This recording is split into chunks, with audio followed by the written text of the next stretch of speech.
Today we're thinking about hope for our world, and I'm returning to some thoughts that we began with, Shadrach, Meshach and Abednego refusing to worship the statue and saying, well, we're going to do what we believe is right, not what we believe you want.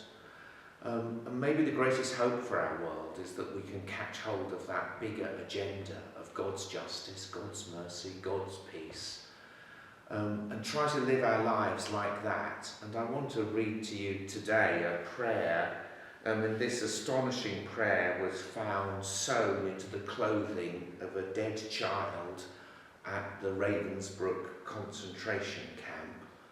And it's an astonishing prayer of love and mercy, even forgiveness, that was somehow written by this unknown Jewish person in the most unimaginable horror. So the prayer goes, Lord, remember not only the men and women of goodwill, but those of ill will. But do not remember all of the suffering they have inflicted upon us. Instead, remember the fruits we have borne because of this suffering, our fellowship, our loyalty to one another, our humility, our courage, our generosity, the greatness of heart that has grown from this trouble. When our persecutors come to be judged by you, let all of these fruits that we have borne be their forgiveness.